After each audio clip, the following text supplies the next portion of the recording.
Olemme nyt Mikkelissä, historiallisella paikalla, entisen Suur-Savon pappilan pihassa Kenkäverossa. Tällä alueella käytiin 1500-luvun lopulla nuijasotaa.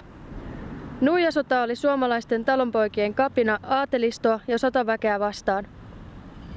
Myös Mikkelissä kunnioitetaan nuijasodassa kaatuneita. Kenkäveron pihasta löytyy Eino Räsäsen graniitista veistämä nuijamiesten patsas vuodelta 1939. Teos oli alun perin Kaihunharjulla, mutta siirrettiin sittemmin Suur-Savon pappilan pihaan.